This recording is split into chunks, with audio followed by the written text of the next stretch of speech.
for the most part, if you like both of you guys work in corporate or whatever, like you kind of understand. So it's easier to support somebody when you understand what they're going through. But with entrepreneurship, there's a lot that people that are not doing entrepreneur things understand. Like they may hear it, but they don't really, they may not understand that your brain is going like you have a million thoughts at the same time all the time, you know?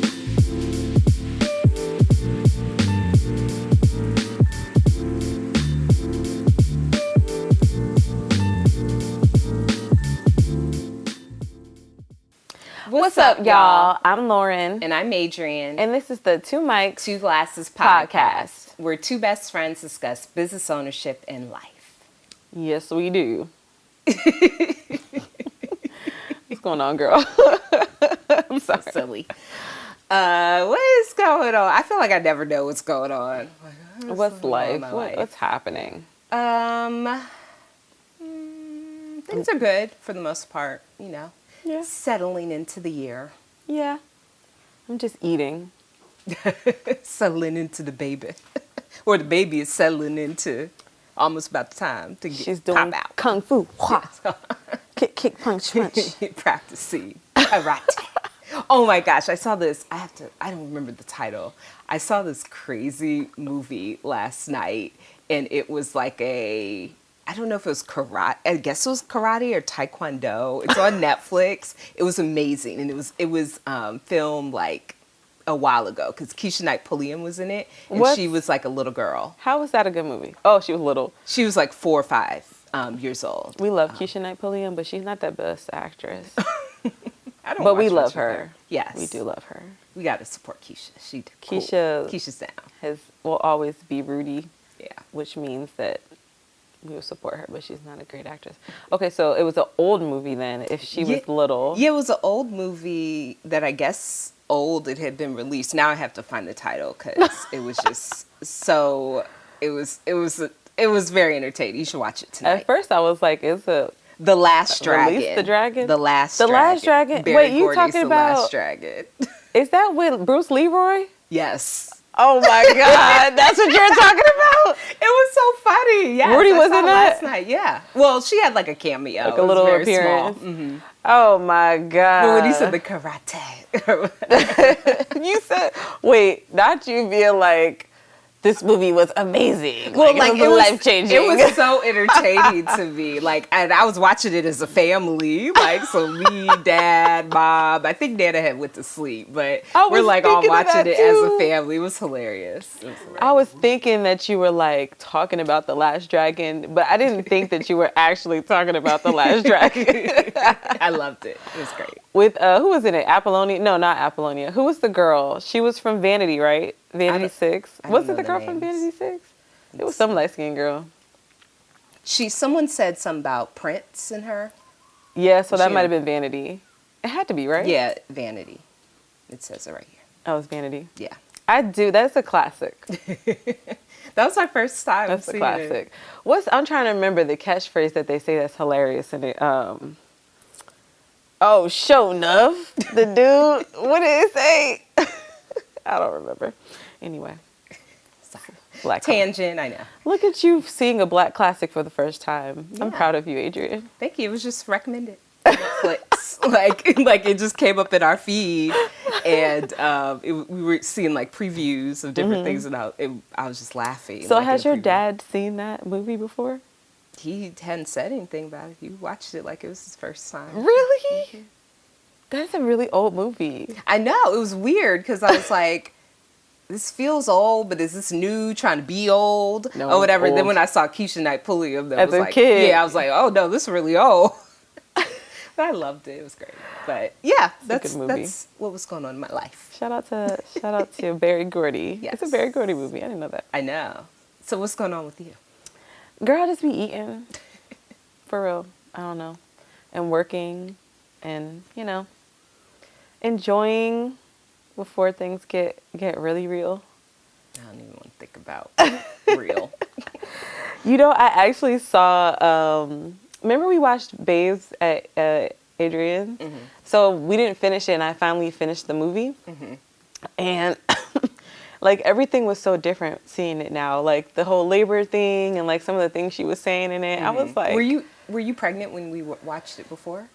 Yeah, but I was like, I had like just found out. Oh, okay.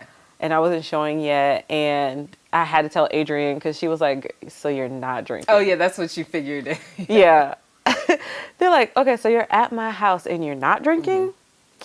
That's what happens when you're alcoholic. So it felt different seeing it then at that stage of pregnancy versus now? Because, you know, like when you're first newly pregnant, you don't feel it all the time, except for like you feel hungover for 3 months straight. Jeez. But like you don't feel the baby. Like you don't.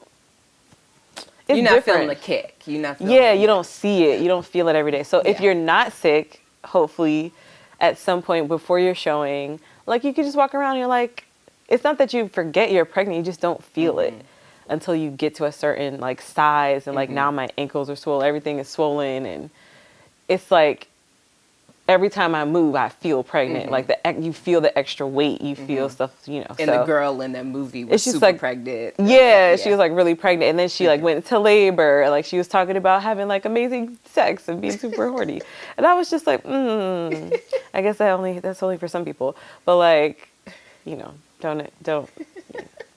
don't let them fool you with the hype. But you know, like seeing people in labor on TV like hits different now because it's like, what is that gonna be like? Yeah. Yeah. I don't know. You know, you'll see. I feel like people don't really talk about it much. About labor? Yeah. And the way they put on television is just like such a, I don't know. I don't think it's accurate.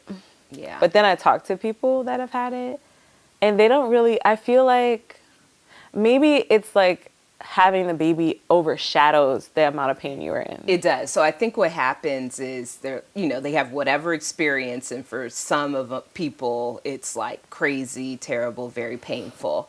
And then the baby comes and you have the rush of like endorphins Adrenaline. And everything. And so it's like such a switch from and then like, you know, so I think because of the baby, it's like when they talk about labor, they just like focus on once the baby was here for the most part. Yeah, I'm trying to get the nitty gritty. Like, but yes, do you this really is the want worst the pain of your life. Do you really want the nitty gritty? Sometimes I you heard wanna, some like, nasty stuff.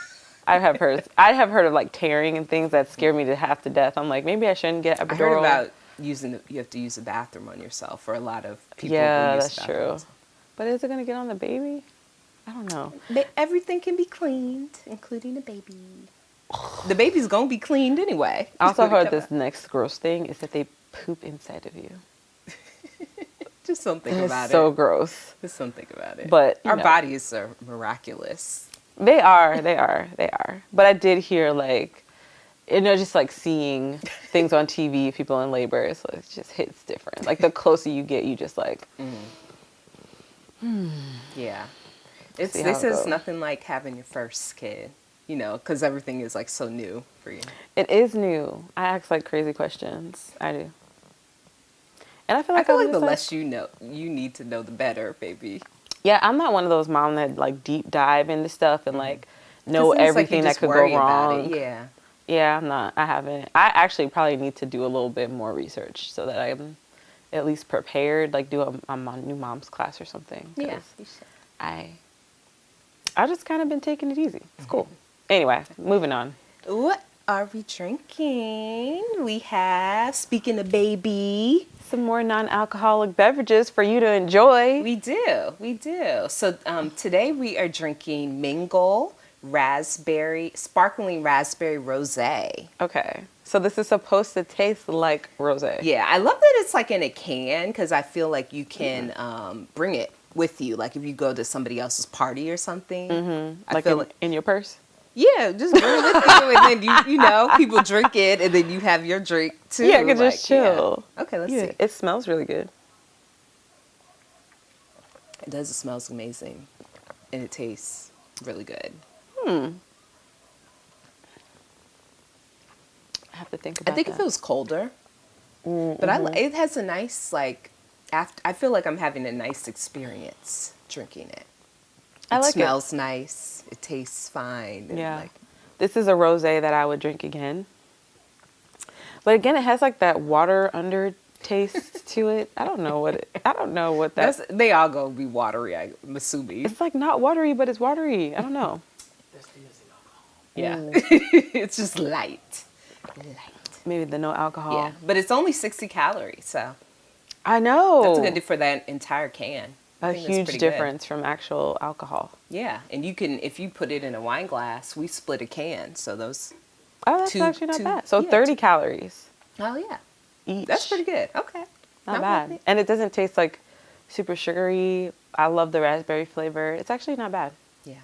And it says woman owned. I'm sold. Is it? Okay. Support. Yes. Not bad. Yes. Okay. So, if you guys are interested in non-alcoholic options, maybe we should just like continue to mix in the non-alcoholic. What do you think? Yeah, I think we can. I think that would be cool because there actually is another one that I want to bring. I don't think you can drink it while pregnant. But after you can, because it has the drops? No, it's like, it looks like that. Like it comes in a can like that, but it has like some, I think, adaptogens or something.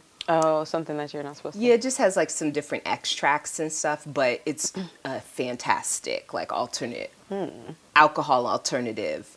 So once you drop that baby, we'll do that one too. Oh, and once I drop the baby, we have to circle back to the sangria. Oh, so you can have it. Yeah. Sorry, y'all. Anyway, what are we talking about today? We're talking about relationships.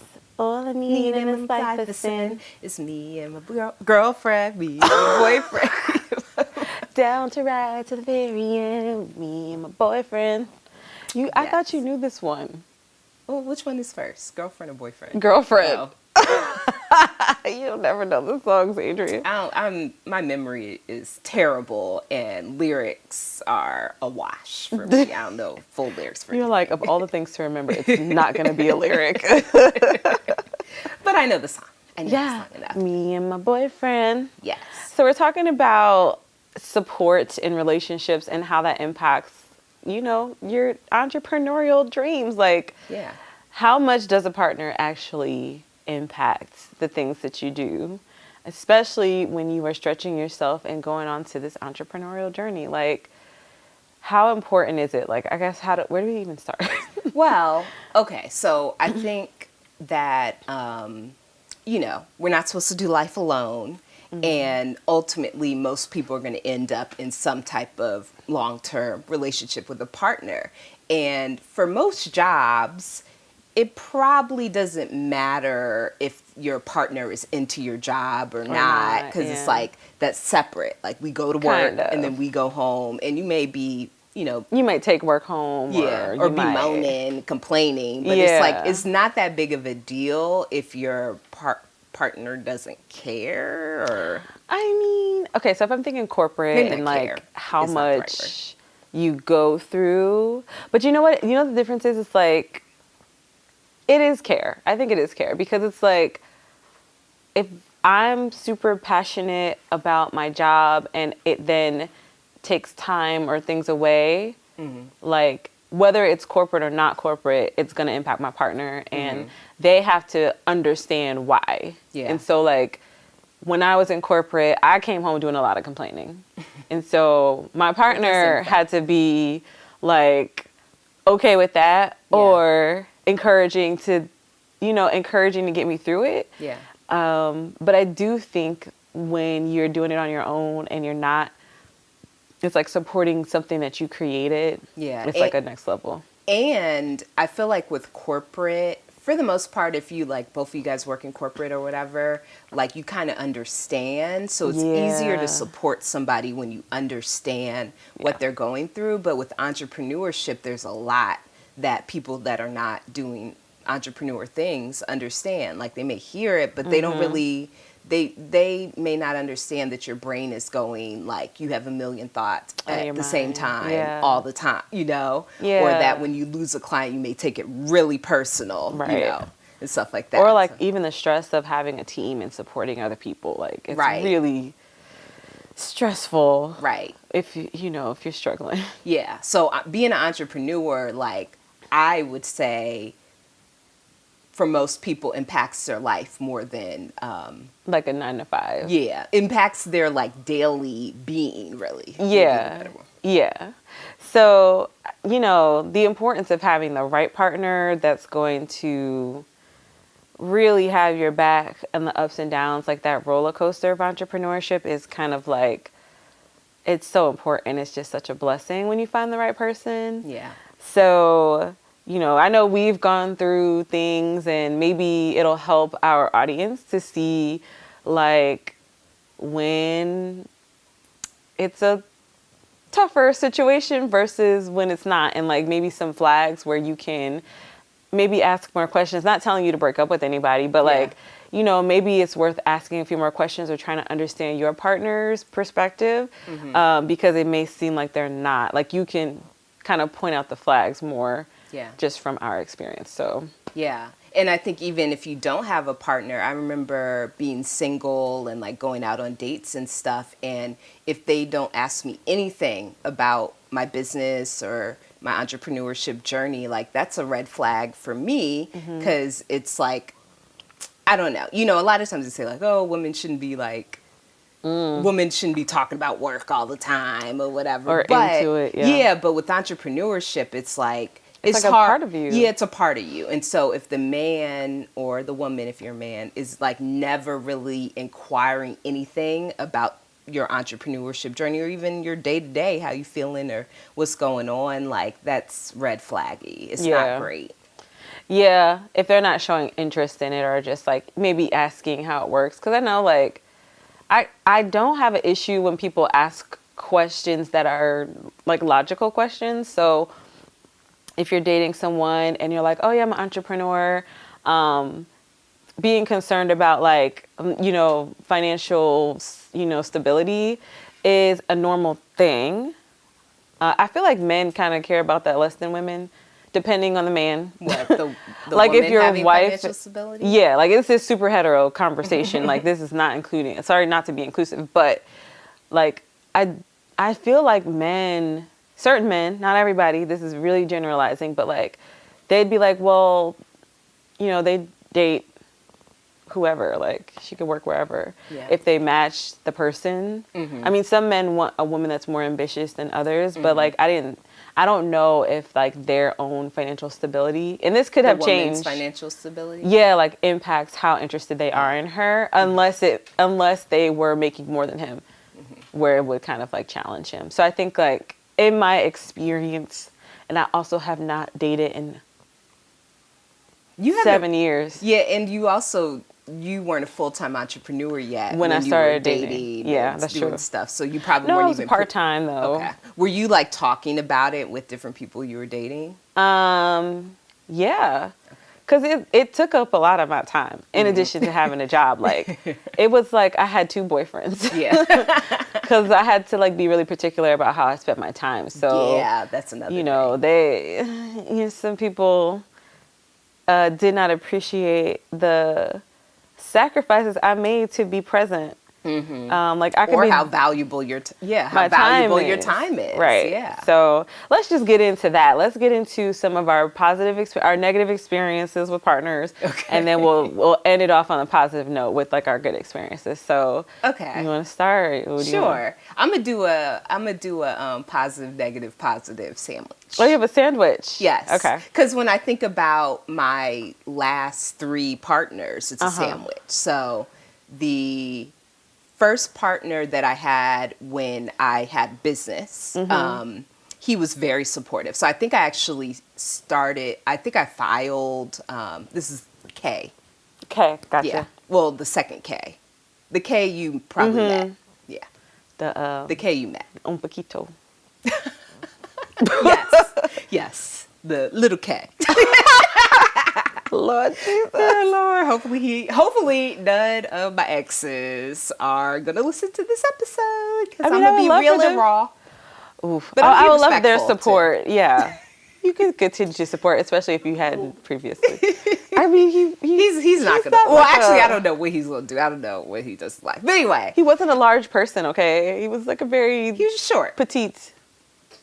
He was like my height or a little short, but taller. But I mean, the height doesn't matter. He actually was a good partner when it came to the business stuff. Yeah, because I think that was like 2013, 2014, and I established the business 2013. Like officially. Yeah, so I believe I was in the relationship with him when I officially established the business, and I remember him referring people to me or whatever. So I was having prospect calls from people that he had referred to me, and I feel like he was really talking me up. So I think he had a lot of respect for what I was doing, and he said he did like that I was an ambitious person and stuff. So that was a positive experience in that area, and I think he would have been fine with the full-time transition. Yeah, I think the only thing that I don't know how he would have been is if I, in the period of my life where I was super busy with the work stuff,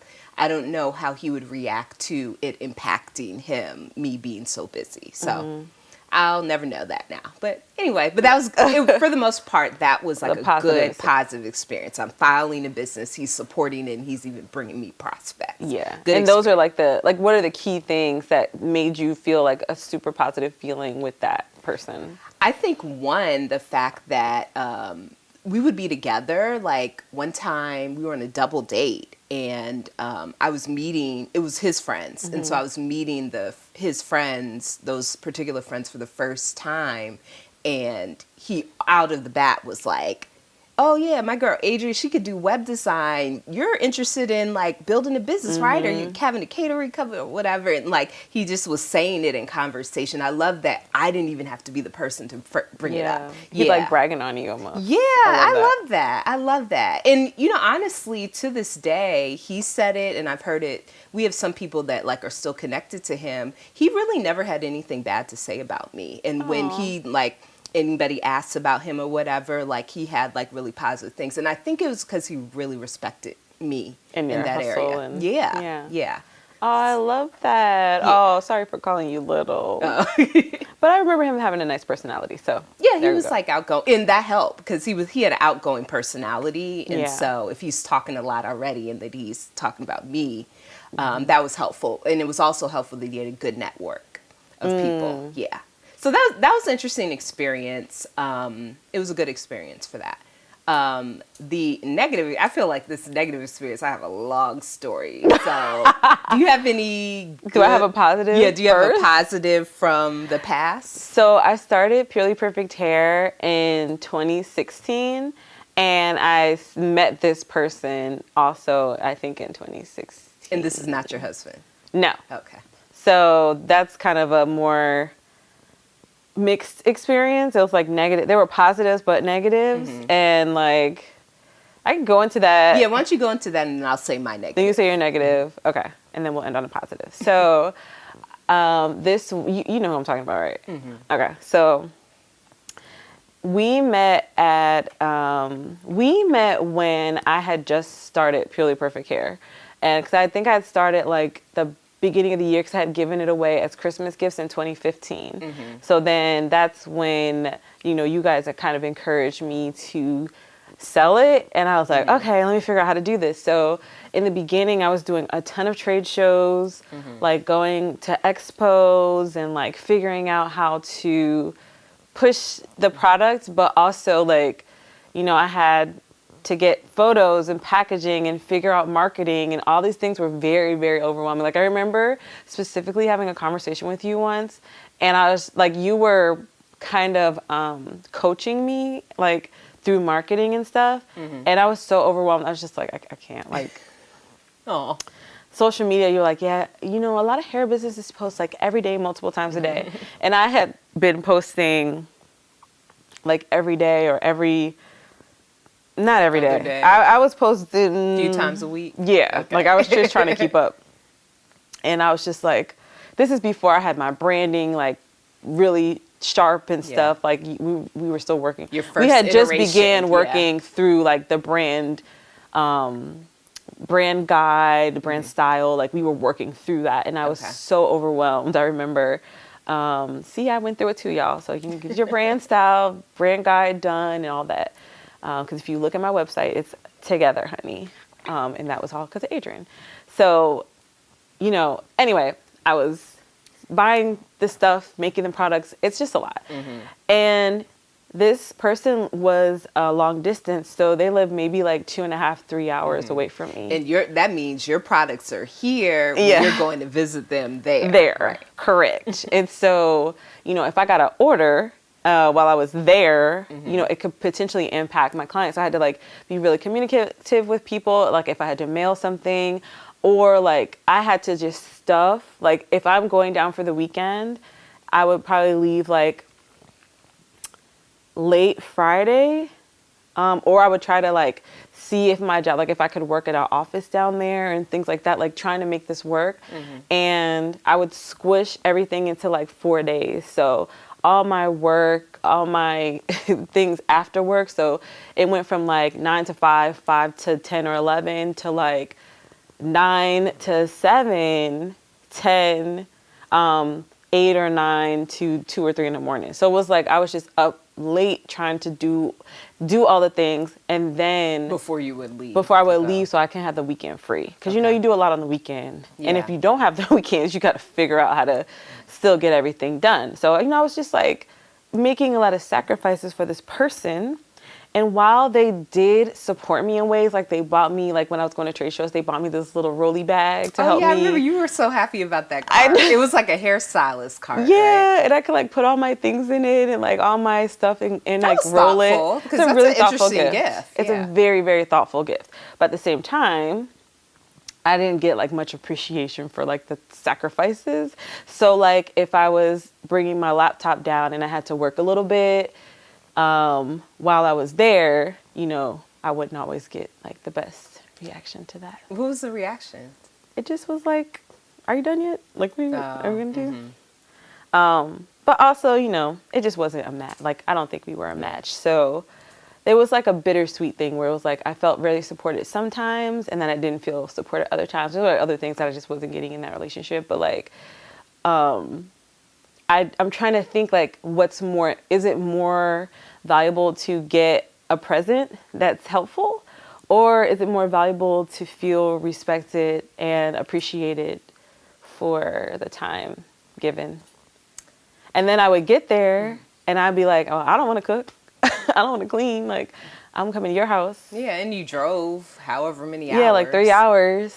And then it was kind of like, "Oh, well, I need somebody who likes to cook like my mama." And I was like, I was so upset I was upset because this particular person was an amazing cook himself. I know. Like, I'll do the laundry. Like, what do you want me to do? Like, and that's before I was like throwing down. Like, I can cook now, but or like, joke's on you. Was he acting like that when he came to visit you? He would never, like, it was like, I can count on one hand how many times he came up here. Like, he did give me Christmas once, which was like very meaningful to me. But like, Wine Fest one time. It wasn't very often, but they were a like little pool party once. Yeah. Where was the pool party? He brought his friend. Your face.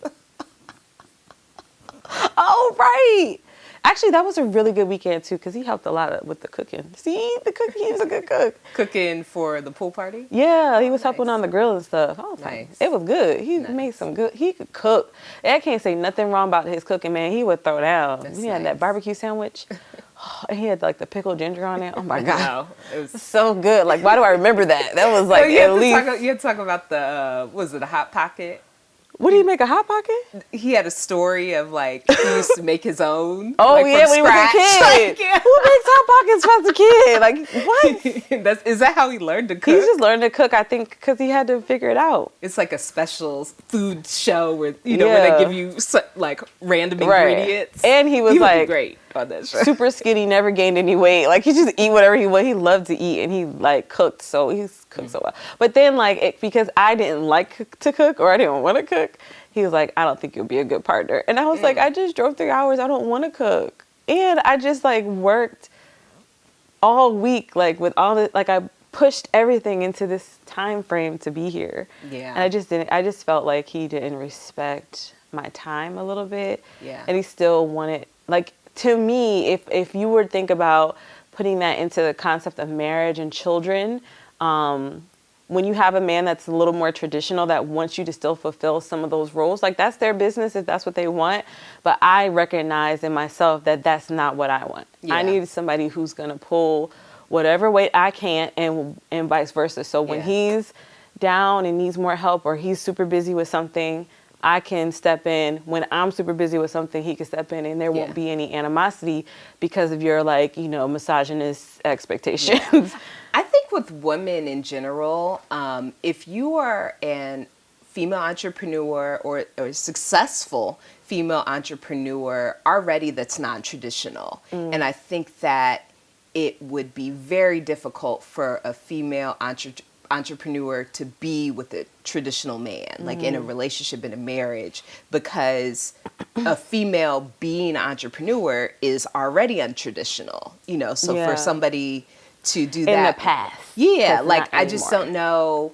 I mean, maybe there's a certain period where you're like successful enough where you don't have to work so much. And if you really like cooking, you're cooking every day or whatever. But I just think that what it takes to be a successful entrepreneur is untraditional for the types of roles for a partner. Of like the traditional roles that we are taught, you know, we're getting this from, you know what, it's just like, I don't want to get into the gender wars. However, I will say a few things. Now, the way that things are, the way that men expect things to be, very generalized, not all men, but the way certain men expect things to be is back in a life where women didn't really work. Right. And to be honest, Black women have always worked. So then they were just taking on those roles and then further exacerbating themselves, like further doing, you know, the traditional roles in the home. So could you imagine how stressful their lives are? Like, we watched our moms do that, or I watched my mom for sure. I know your mom was I watched my mom work. Your mom was a career woman. ATT. My mom was a career woman too, but she like eventually she had to work things like out. Family, she was a very family oriented woman, and you were saying she was at home. She had to create those opportunities. Like, she had to figure out with her employer how to be able to work from home because she's in IT. So it's like when you're in IT and you're working from home and they're calling you all times of the night because something broke here or something like that, like she had to figure that out too because she was being called on and she had no excuse because she could just go downstairs and address it. Whereas if your computer's at work, you can't, or unless they make you go into the office that late. But like, so there were pros and cons to that. But like that traditionalism, I think it's just so antiquated, and it was definitely a time when, you know, if I don't have a job and my job is to keep our home, I would definitely take pride in that when I do that. But, you know, for you to expect my identity to be that is, you know, a little... That's a job in itself. I feel like if you are the homemaker, that is a career, and power to all the women, one, that are full-time homemakers, and two, the ones that are working and doing, full-time homemakers. You know, homemaker. But like, shout out to y'all, but that just wasn't the life that I wanted. Because I saw so many women stressed and just like overwhelmed, having a lack of help in the house when we both live here. So we both work. Right. We both live here. We both use this kitchen. We both use these bathrooms. I don't understand why we can't split this. Yeah, and that kind of goes back to the support, because with, you know, this untraditional, hopefully one day it will be traditional. Yeah, women being successful or whatever. But with that in itself or whatever, like, just the support is so important. And that includes in the household. That includes with taking care of children, that includes, you know, it could be anything. Like, we can all do everything. Like, or hire people to do it for you. And be okay hiring, like, if we're just ordering food, which I feel like your mom was like, listen, I'm gonna get home 8:00. I'm ordering food. We're gonna have food. So if like, and that was me getting home with her at 8:00. Right. So it was like, I was like from aftercare. Yeah, we went to aftercare too. And my mom would get off of work. Yeah, so we all get home at 8:00 or whatever. She's tired or whatever. And she was like, she worked at AT&T. She was in sales and marketing. So she had to be on. That's all day. Yes. Wow. So, talking to people. Yeah, that was a lot with like her having to cook would have been a lot, or cooking every day. Yeah. But the funny thing is, both of my parents are great cooks. Really? So when they did cook, it was delicious. It was a treat. So it was like when we went out, we were a treat, and then yeah, when they cooked, it was a treat. Even to this day, when they cook, it's a treat. I love that. But I think men need to catch up a little bit. Like, not to, there are great men out here that are amazing fathers, amazing partners. So I'm not trying to trash men, but like, when we were dating, it was a lot of, oh, okay, like you're a little, I don't know, too ambitious, or, I don't want to say that I was intimidated. I don't know if I was intimidated or not, but I was just like, yeah, I don't see the support. I don't see that this would be a supportive and like an actual partnership. This is going to be like one of those things. And I just really was vehemently against very traditional roles. And it's crazy because in my household now, we do have somewhat traditional roles because I don't take out the trash.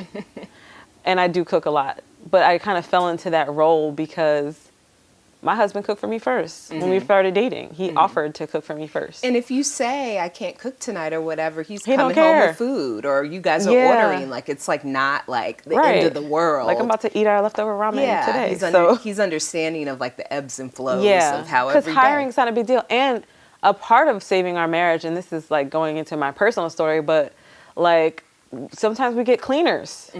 Like, he's not like, Lord, you haven't cleaned the whole house. We're like, okay, well, let's just invest in cleaners when we have extra money to do so, because I grew up with cleaners every 2 weeks. I'm nervous about that because I don't want my baby to be spoiled. Like, they don't know how to clean themselves.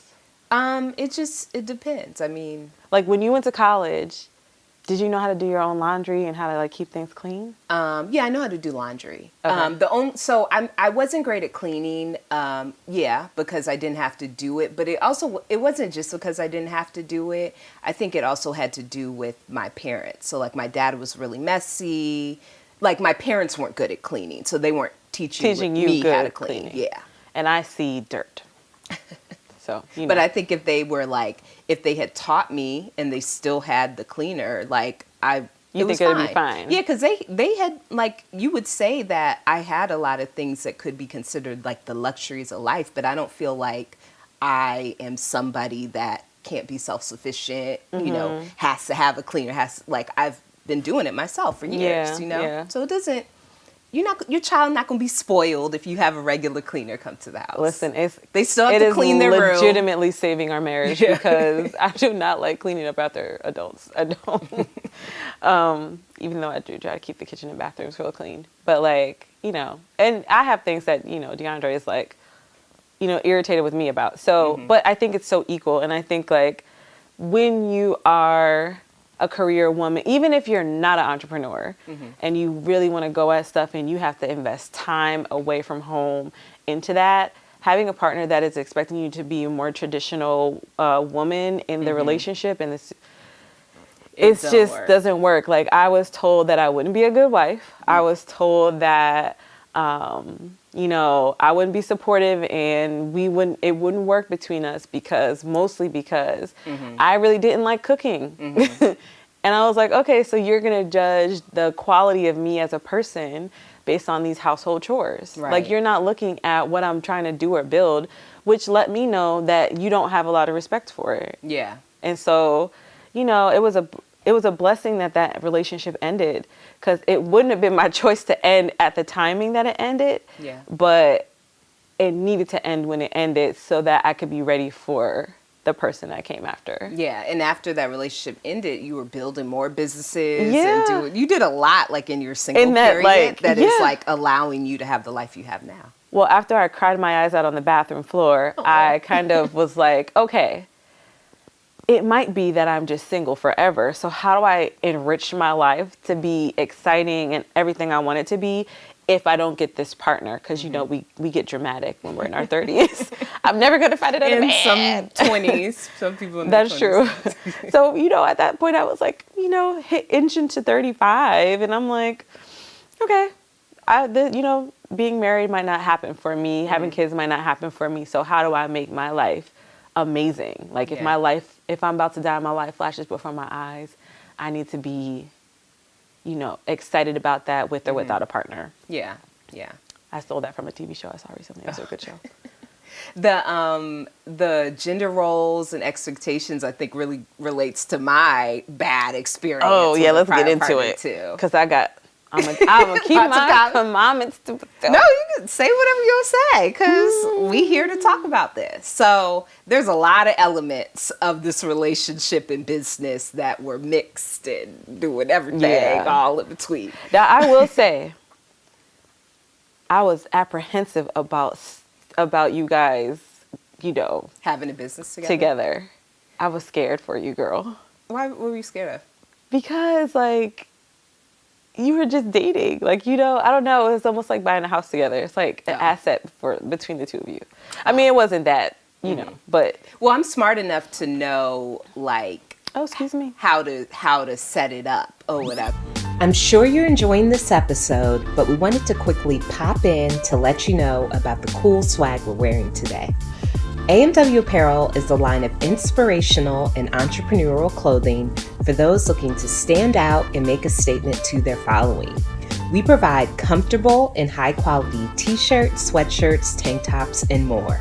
Enter code 2 mics 2 glasses, which is the number 2, MICS, the number 2 again, GLASSES, with no spaces, for 10% off your first order at shopwithamw.com. Link in the description.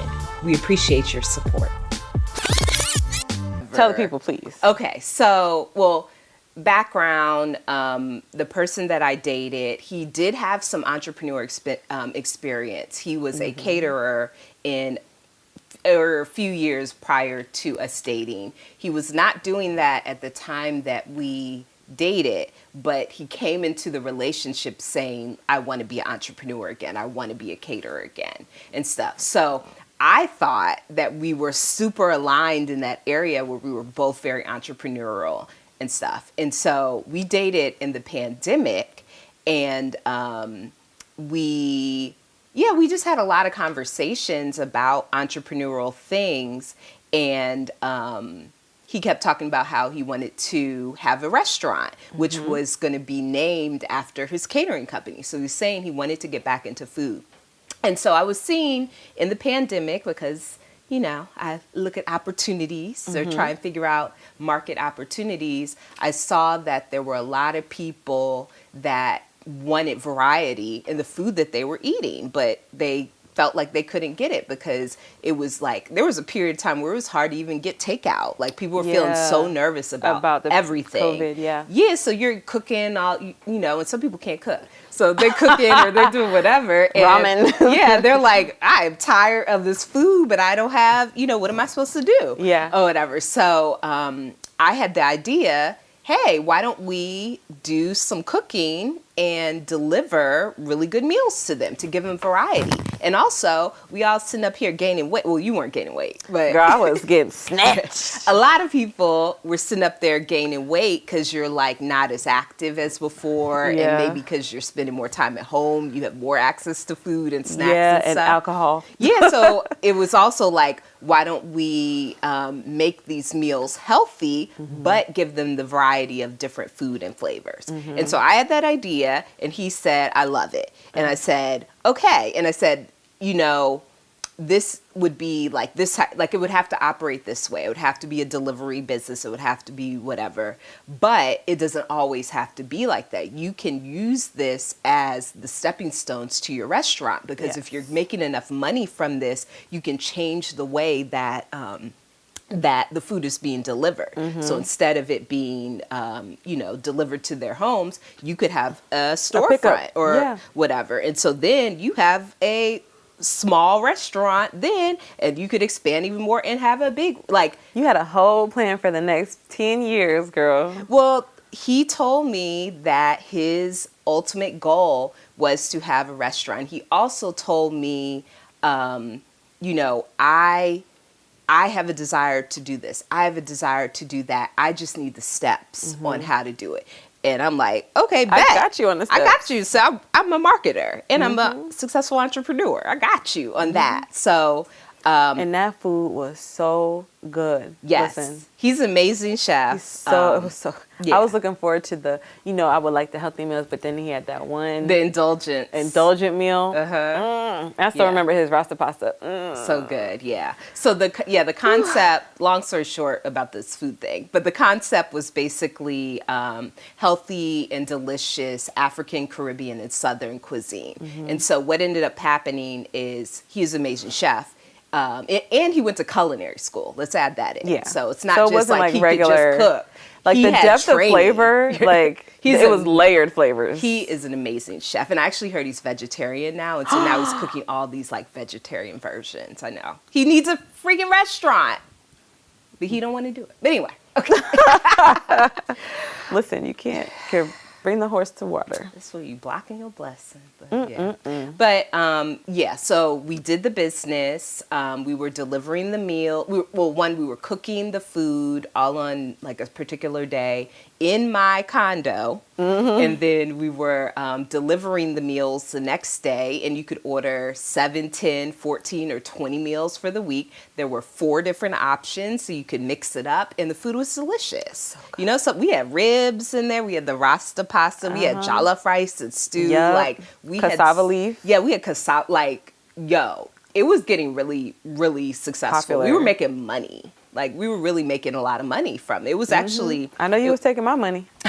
It was very profitable. Yeah, because y'all were on auto renew too. We were. Yes, we want some more. Yeah, so it was a really good business concept, and I was with it. What you were saying about like being nervous about us going into business because it's like a house. So how did you protect yourself? Yeah, so I knew, like, I had already had my web design business. I was already a full-time entrepreneur when we were dating. Oh yeah, you were. Yeah, I was a new full-time entrepreneur, and so he said, "This is the name of my catering company. This is the same name I want my restaurant to be. It's after my late sister." And so very unique. Okay, sorry. Go ahead. It was a very unique name. Yes. Yeah, and but the dope branding, ass logo. Yes, too. I was like the branding was so good. Team AMW. I know. Yeah, it was like we had everything so many pieces. we needed to like be a really successful company, because our combination of like me doing the marketing and his food being so good, and me helping him pick out which type of meals we should do, and then I was good at the photography. Yeah, we had the calories. We took photos, like tried to take professional photos. Yeah, so our part, and that was why that actually was something like. I said this before, like when I got into that relationship, I was like, oh my gosh, this is like the ultimate entrepreneur partnership. Like, cause he also was very charismatic and he liked speaking and stuff too. So I was like, we both gonna be speaking on large stages together. And he was also in ministry. And so I that's why I really thought like that relationship was like, I mean, to be honest, he was super, super intentional with you. And like to the point where I was just like, this seems to be moving a little faster than it is for my comfort, but that's not my relationship. So let's see. And like y'all were on the same page. So it was like really equally yoked from the beginning.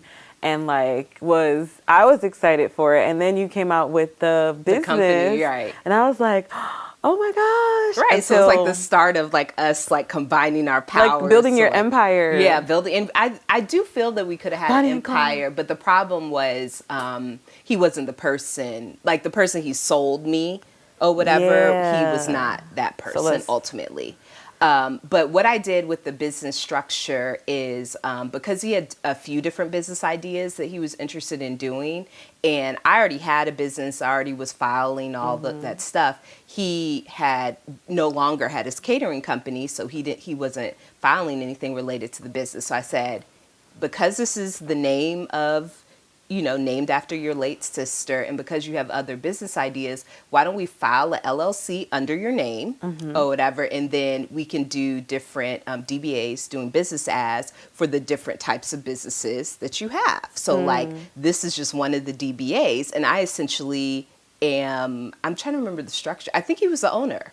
He was the owner. He was the owner. It was like I was an employee of it, but we were splitting the money 50-50. Okay. But I didn't mind that because I was trying to help him build his own stuff. Thing. Yeah, that he said was his dream. Pouring into that person. But that ended up being really, really good, the way that we had the business structure, because the only thing we broke up, and he did have to file taxes for the business, but the only thing he needed from me was like just like the bank records and stuff, and we had already opened a bank account and stuff, and because it was all in his name, it wasn't like we had to do some dissolution or anything like that. So that worked out. I didn't care, like, I guess if you care about being on it, owning it, that's like a different thing. But for me, it wasn't that. And I think another way to protect yourself, if you were to go into business with a partner that's not like, even if it is your spouse, having an operating agreement that you both kind of sign,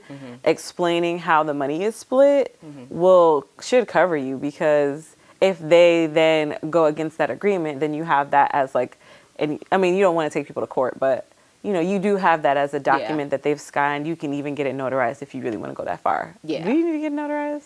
I don't know if you have to get it notarized, but yeah, I definitely agree that like having some of those structures is very important before you get into partnership with anybody, even your best friend. We have it. Yeah, we do have an operating agreement for sure. So like it's just very, a lot of structure to it. But so what ended up happening with that relationship is with his business ideas, basically what I noticed his pattern is that he would be really, really into it, put, a lot of work. He would get like 60% there of whatever the business idea was, and maybe even get a client or get a sale and stuff, because he had a few different businesses that he tried, but he would quit. And so our relationship, our relationship, well, he didn't quit the relationship. Anyway, the business, he quit the business, basically. He said, I don't want to cook anymore. But when we talked about how it would go, he was never supposed to be cooking long term. It was like supposed to hire. Right. It was like, we're starting at zero. And we need, what's our signature meals? What's the rest? Like, what's the menu? He needed to establish the menu. Write down the recipes. And the recipes. Yeah. You have to have that stuff. He never wrote down the recipes, like, so that someone can replicate it? He did write them down. Okay. He did write them down, but he never, once we could afford to hire somebody to cook, he never went through that process to get anybody. Even though he had all these connections of the people he went to culinary school with, he had a ton of culinary connections. So he didn't say he quit the business, but he said, like, I don't want to cook no more. And if he ain't cooking, I'm not doing, that's not my forte, I'm a marketer, I'm not the chef or whatever. And I don't, I'm just not, that's not my strong suit. Right. No. So we paused, the meals, and we made an announcement, and we basically, that was the end of the business. Like, we were together a few months after that. But yeah. It was just over. When the relationship was over, the business was over. But the business was already over even before the relationship was over. The only good thing that came out of that was when we broke up, we actually split thousands of dollars from that business that we had in the account. Multiple so that was thousands? Yeah, I think I got at least 2,000. Oh, wow. So we had at least 4,000 in there. In the account. Yeah, which is not bad. Yeah, especially since you stopped doing it. Yeah, so that was that deal. So that was obviously problematic. But another thing that was happening in that relationship that was problematic is, one, he had the traditional role. So he was expecting me to be doing the cooking and stuff. And I'm like, one, you're the chef. Like, you were so good at cooking. Like, why do you need me? Well, not why do you need me? Because I did cook for him on occasion. But yeah, he was a better cook than me. And I was really busy because it was my first year of full-time entrepreneurship. And we were using my kitchen for the company. So my fridge was full of all that food. We grocery shopped in advance. So it didn't really give much room for me to be cooking all the time in my place too, because there was so much that was going on with the business there. But he just had really traditional roles. And I feel like that bled into his support or lack of support of my business. Of AMW. Yeah, of AMW. So while I was trying to build up his dreams. AMW, it was taking time away from A&W, and he didn't care that it was taking time away from it. And so, I just remember he just really wasn't supportive. And there was one particular time where I told him, like, hey, I am really, really behind on a project. I'm not going to be able to help you cook. Because usually I was like a sous chef or whatever. I was like, I need one day, this Saturday, to like do this website, blah, blah, blah, blah, blah. And are you okay with that? And I asked him in advance. And he said, yeah, I'm okay with it or whatever. But once it actually got time, like maybe 4 hours in, 5 hours in, he's like hitting me up a lot. And we were in the same house, but he was going outside to grill and stuff. But he just started getting really upset that I wasn't helping him with the cooking on that particular day. And that was really problematic for me, because if you're going to say, like, I'm going to give this to you, I'm going to give you this pass, I'm going to support you, I know that this is also important to you, you have to really do that. Like, you have to really follow through with that. And instead of him doing that, he was very resentful. He was like feeling like I wasn't doing nothing when, I was doing a lot of work all the time for two businesses. Right. Yeah. And I feel like I remember his business would take up your entire weekend. So it was like cutting into the time that you would typically spend with your friends or family. And I know that's really important to you. And like, he just did not even care about that either. Yeah. So, we obviously broke up, but that just wasn't, so there were like a few things that were happening that I knew that was not a good relationship for my future success. Yeah. Because if he's not able to help support my business as well, which is just supporting me, really, like, that's not going to work. And then I also, as an entrepreneur, I lost respect for him because he quit our business. He quit the other business ideas and stuff. And so that's why I say I kind of fell for, like, his representative who, like, if he's not going to be able to follow through with anything, we will never be that power couple, Bonnie and Clyde, or whatever. Yeah, because it takes sacrifice. Yeah. Like, success takes sacrifice and investment. And it felt like you were doing all of the sacrificing and all of the investment. And I was just like, this woman has built you your dream business per your own words. Help me understand why you now resent her. Because I remember, like, something happened when we went out, one of my parties, that I think I told you. And at your birthday party. Yeah, that's what I was talking about, the birthday party, where, things were said.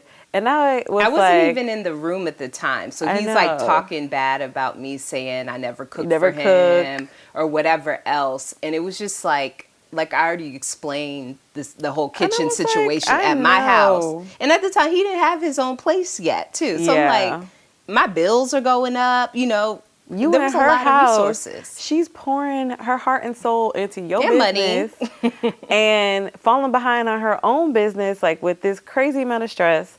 She can't do nothing on the weekends, and you over here complaining about her to her friends. Yeah, we probably would have broken up sooner if it wasn't the pandemic, because I feel like the dynamic of, like, being outside more, and you have more different types of varied experiences outside pandemic. That's true.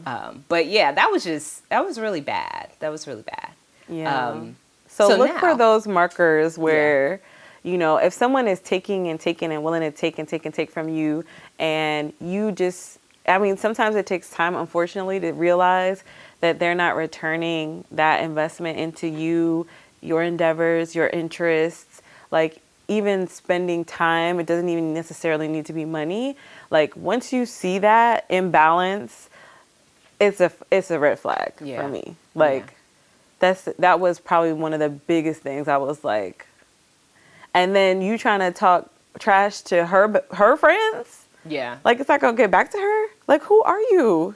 Yeah. Who do you think you are? Yeah, that was just a mess. But I think the biggest thing that I got from that is, I'm not going to be able to achieve my higher purpose, my higher calling, if I am partnered with this person long term. I realized that. That's why I had to get out. One of the reasons I had to get out of the relationship. So like literally the person you pick as your partner can dictate your future career life, your future success, or demise, you know, whatever. Right. Like it can be a whole nightmare. Like, I mean, that's why give people time. Like I know rushing into things, or like it may feel so amazing in the beginning and we get excited and infected with the newness of romance in the relationship, but like people will show you themselves in time. So like if you don't give it time before getting too invested, you can really set yourself up to have a lot of heartache and pain. Yeah, and I don't regret doing the business with him. It was a really good experience. You know, I've never done a business like that type of business. Yeah. And I've seen and heard of couples that weren't together very long before they started a business, and it's very successful. So I'm not talking about give it time for the business. I'm talking about give it time before the relationship, like before marriage. Serious. Yeah. But yeah, all of that stuff. Just make sure you're protected. If you're a woman, listen to your intuition about how you're feeling with your business and the person. So I know we've been talking for a while, but let's quickly just say some positives that we're experiencing now. So y'all know I love me some DeAndre. And I met DeAndre in 2018, and 2018 you met him while you were working. Yeah, I was still working my 9 to 5. No, but I mean you were doing something entrepreneurial. Yeah, I had Purely Perfect Hair still, and I was still really doing that heavy. And then also that was the first time that I had started working on campaigns in DC. So my first campaign, I actually met him at a fundraiser that we threw for that campaign. Which is really cool. But I feel like with DeAndre, he was so supportive of everything I did. Like he reminded me of your first relationship where he's always telling people like what I'm doing. Little K. That's hilarious.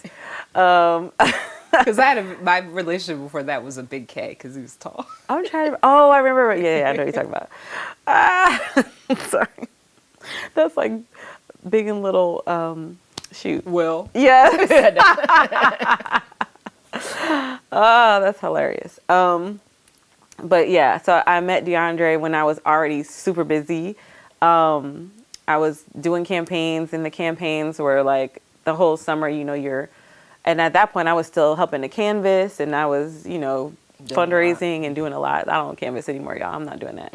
But, you know, I remember I knew he was it, like, or that I was with the right person in that moment. I didn't know if it was marriage, but I remember throwing my pop-up shops. So I started doing pop-up shops when I had Purely Perfect Hair, and they would be like in the winter fall time. So the first one was called Hello Fall, and it was my first pop-up. I was really excited about it.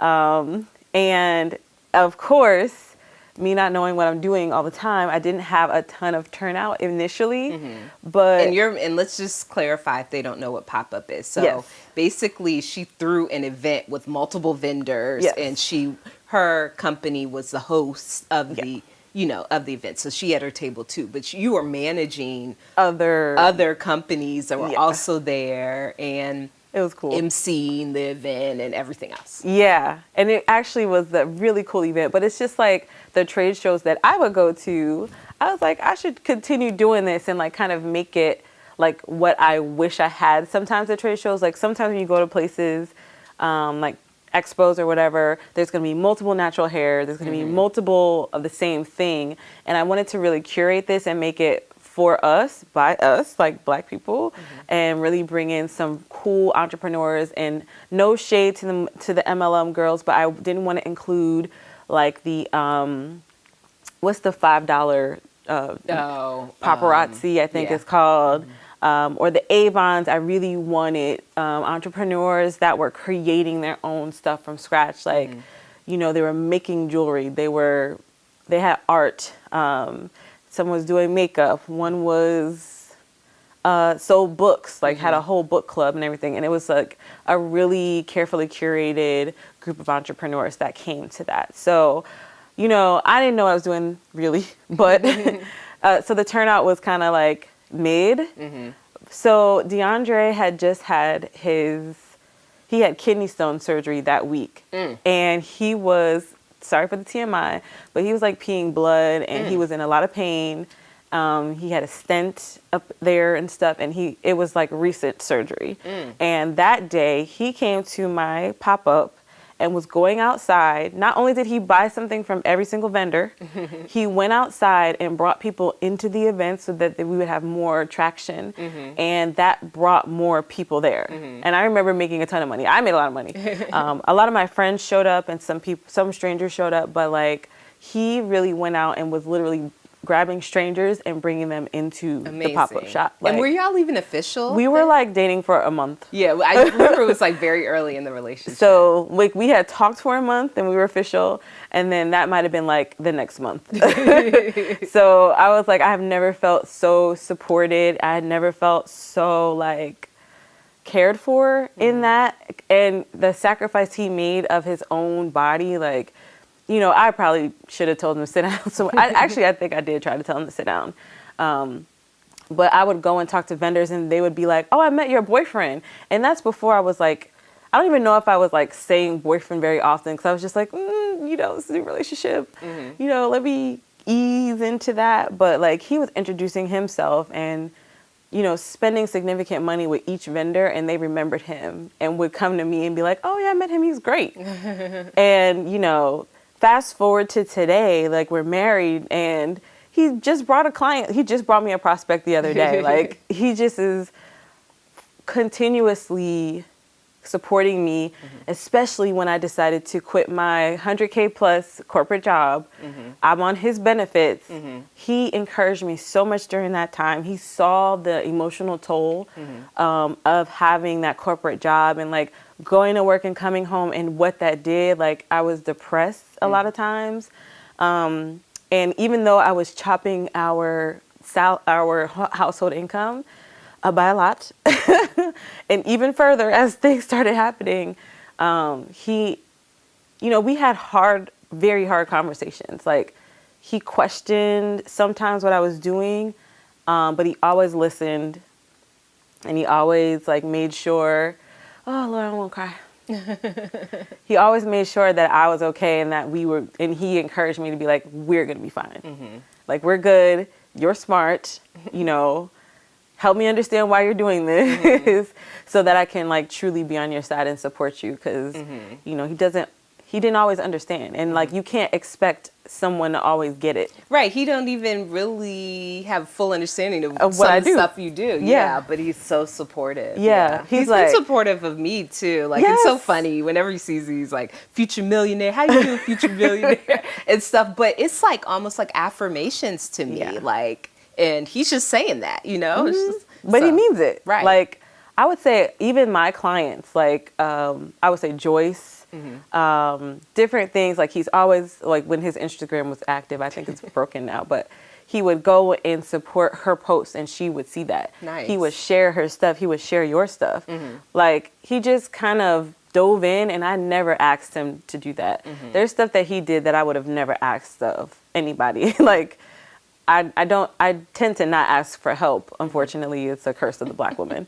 And he's just offered it in a way that like now I can't imagine not having that type of support. Yeah, like you know that if you like your music school, you know that you will be supported to do that. Like and that might be something else that he's like, I don't know what you want to do, but whatever you're gonna do, I'm gonna stand behind you. And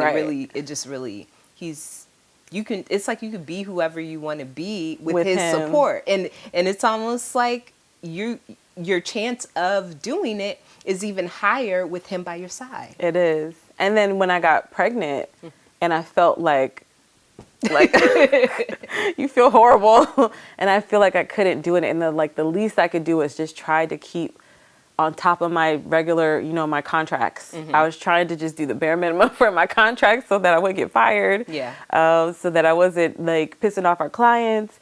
and he really stepped in. Like, he was doing the stuff that I normally do in the kitchen, or, you know, like, he started doing more laundry where he hates putting my clothes away, and he was doing that. And so, like, you know, we still bicker about stuff. It's not perfect. Like, you know, there are definitely things we can work on in our marriage. But, like, when I question, like, did I marry the right person, I do these, like, think backs and, like, reflections. And I'm like, yeah, this is the man God had for me, because the way that he's, like, stepped up for us in our marriage and stepped up for me and, like, really, here's my check. Like, what do we, you know what I mean? Like, he'll literally work overtime. He's a paramedic, you know, doing hard backbreaking work, and then coming home like, here's my check. You know what I mean? Like, it's just, and I hope one day that I can, like, retire him. Like, I'm trying to be Tabitha Brown up in here. Yes. Retiring my husband from his very, you know, somewhat dangerous job.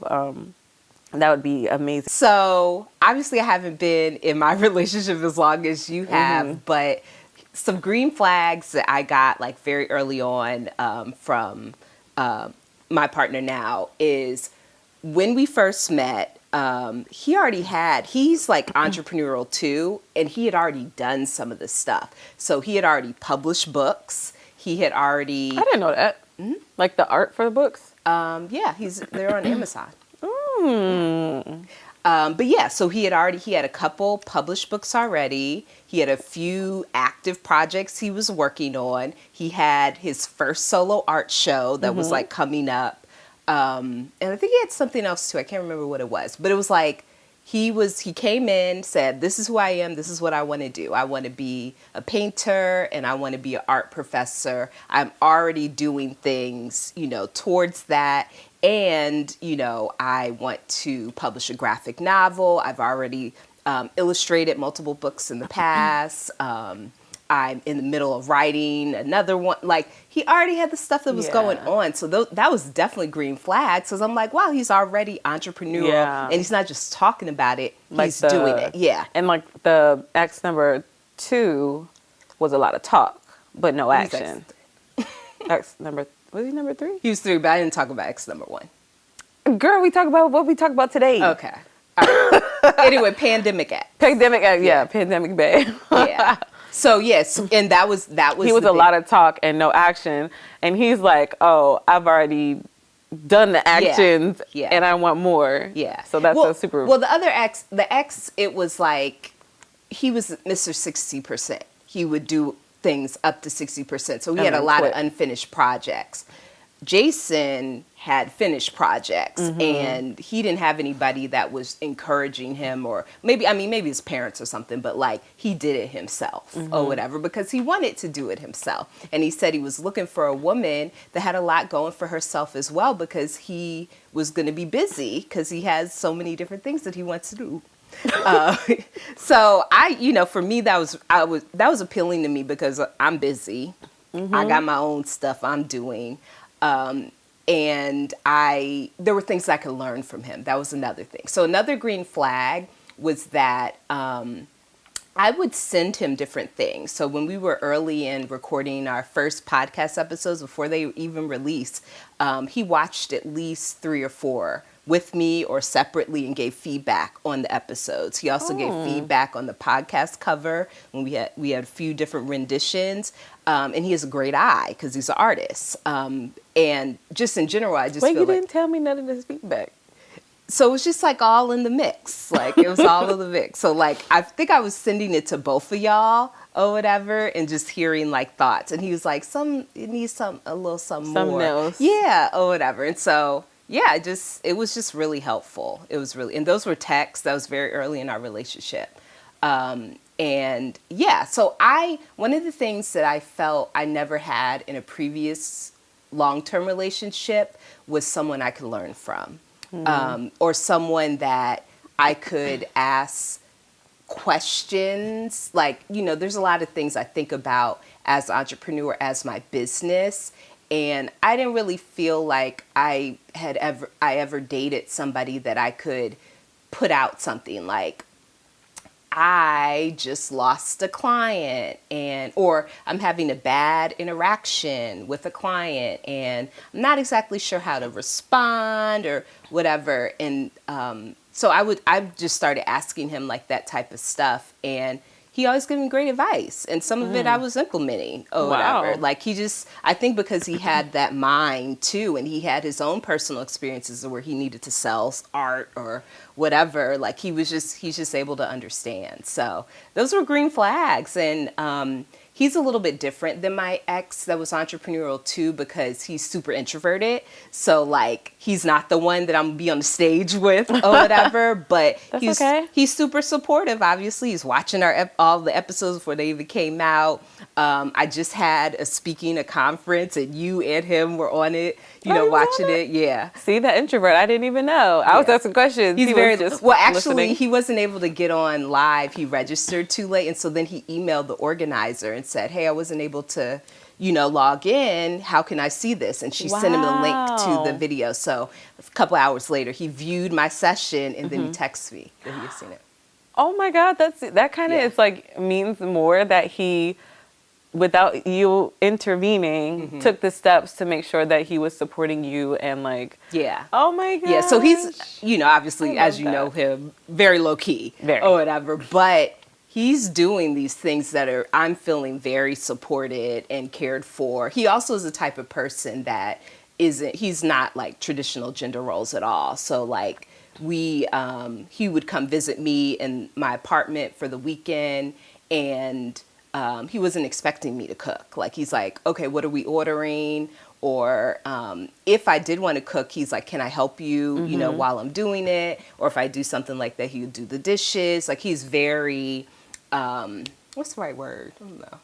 It's like collaborative, maybe. Yeah, like, that's a good word. Yeah, he's just like, he just wants to be a help to me. And him doing that does make my life easier. Yeah, it really does. He's like very flexible. And so I love that. I love that, because a lot of times by the time we got to the weekend, because we live a little distance away, like an hour away from each other. So by the time we got to the weekend, I would be tired, or he would be tired, because we had a long week. But the fact that he's like, well, we door dashing, like, let's do it. And he paying, and we order breakfast from my favorite places. Yeah, he didn't care. He's like, he just does it. He's like, oh, you would get ice cream later. We door dashing the ice cream, Cold Stone. Y'all just staying at home. Yeah. I mean, we were staying at house. I would try and go out. We go out like once a weekend, but those are little things, but those little things do make my life easier, and I am able to vent to him about things, whenever we're talking or in the evening. And he just is giving me really good advice in regards to my business, and he's a big supporter, as you've already heard. So I know that whatever the plan is for my future, for me and his future, that will work together in a really wonderful way. When I had, when I journaled all this stuff, he was one of the first people I read that to. What was his reaction? He was like, oh, this sounds really cool. And I was like, do you see yourself in this picture? Because I'm talking about like the house and this. And then he's like, yeah. And I know that there's certain things that he wants. Like, he does want to be able to like provide for me one day and stuff. But, that could look different. It just depends. So I just like that this big vision, like, he is not threatened, or the ego, he doesn't have an ego or whatever. So like, if I'm some big superstar, successful entrepreneur, I know that he's just going to be right there supporting me. He's not going to be, I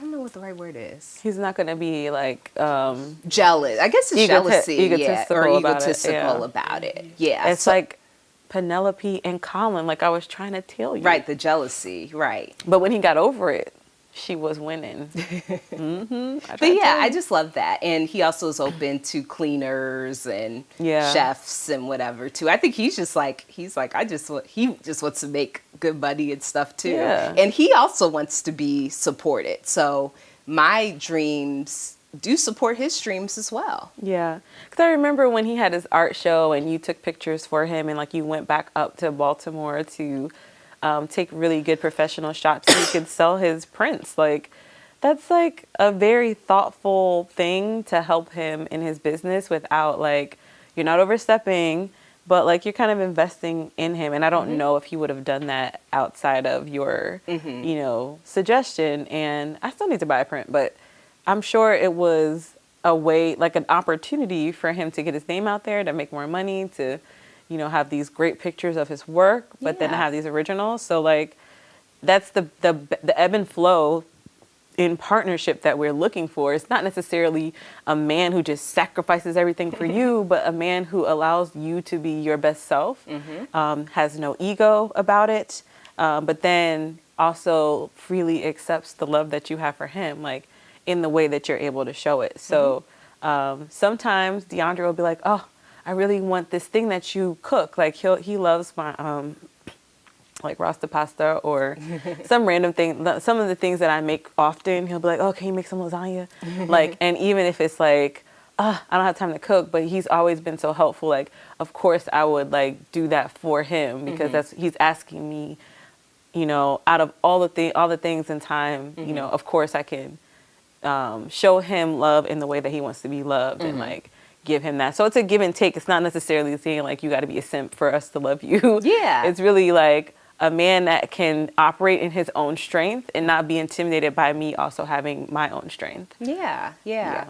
And I do see that in Jason. Like he has this very quiet strength about him. He's not, doesn't seem like a pushover, but he is very quiet. He's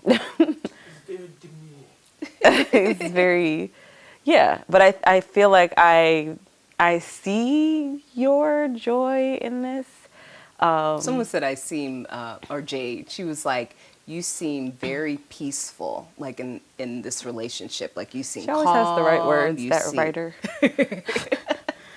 And yeah, I do feel like he supports a really good side of me. Yeah, he does. And he helps, like, he loves you for yourself. Like when we don't have to contort ourselves to fit what a man needs or wants. And he lets me work all the time. Like, I'll be working next to him. I'll be, we'll be on the couch watching TV. I'm working, or I go in the other room and I'm working, and he don't care. He don't care. And like that could be our weekend together, and I may have to do 10 hours of work. Oh, actually, I had something for my contract job, and I had a lot of work I had to do, like 15 to 20 hours on a weekend. Oof, girl. Like, of work to do because I was super behind. And it was my weekend to spend in Baltimore with him at his apartment. And so I told him, I was like, hey, like, I can come or whatever, but I'm going to have to figure out, like, I'm going to have to do at least 5 hours of work per day, like, while I'm there. And he's like, okay. And so while I was there, like, I had brought my portable monitor, and I had to set up on his dining room table, and he just let me do my thing. And he's just on the couch watching TV. He doesn't care. It's like you're in each other's presence, though. And it feels good, like, because it's nice, like, but I'm not alone. Like, even though we're not totally, like, both watching TV or whatever, it does feel nice, like, you still feel having somebody connected. That's still there. Yeah. I have a similar experience with DeAndre, and the one thing he did not like, though, was when I would work in bed, because, like, I would work to such a late hour. I was like, all right, let me shower and get in the bed, or I'll be in the office all night. Yeah. And then I'd bring the laptop in the bed and be working till whatever time in the morning. And he's like, no more. Like, we went to marriage counseling before he got married. They were like, so the least you could do is just not work in bed. He don't want you to work in the bed, just don't work in the bed. Yeah. So, it's just kind of having those conversations, those being honest with each other, not passive aggressive, not petty, but like really opening up about what you need, and them being honest about what they need. Because, sometimes when we're doing our thing, maybe we are using an absorbent amount of time, like, and not always considering the time that they need with us, or the time that they need us to do things that benefit them, So that's a really good point. 'Cause yes, we've talked a lot about how, our current partners are like supporting us to like the 100th degree, but it's not like they're doing all the support and they have nothing left in return. and they're not being supported too. Like we have to do a lot for them, like, DeAndre, we have our strengths, right? And so like, there are things that I take on that sometimes are heavy. And there are things that he takes on. And so, it's just like having that mutual respect for each other to understand that you have to work together. So, when you're, whoever you're with, whoever you're dating, your spouse, whatever, like, don't forget the reciprocity required in the relationship, because we have talked a lot about how we've been filled. Before I know. And we do try to pour back into them. Yeah. Even if it's not in the same way that they're pouring into us. It's like whatever they need. I probably could do a better job too. But it also, like, I feel like different periods of our lives, it may ebb and flow. Like this may be a period where you need a lot of support or whatever. And then there may be another period, where it flips. He needs. Yeah, for sure. And like that understanding. So it really is about communication. People say that like it's like they throw that around, but it's actually extremely true. Like that honest, raw communication. Like we have a phrase that we say when we about to say something that you ain't gonna like. So it's like he might be like, full disclosure. Oh, is that it? Yeah, the phrase. Full disclosure. And then he's gonna say something that make me want to punch him in the face. Oh no.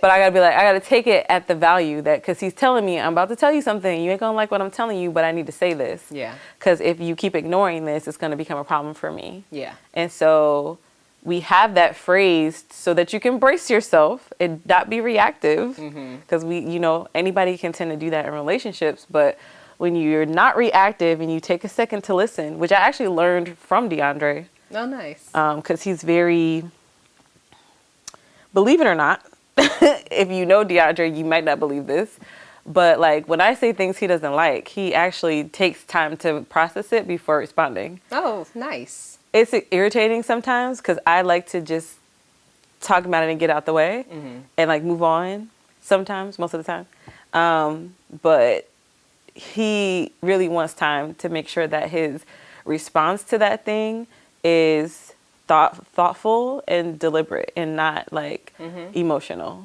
So, I had to learn not to be reactive from him because I'm more reactive. And I might not yell and scream at you, but I'm going to say what's on my mind immediately on my mind. Like I'm a little quicker than he is.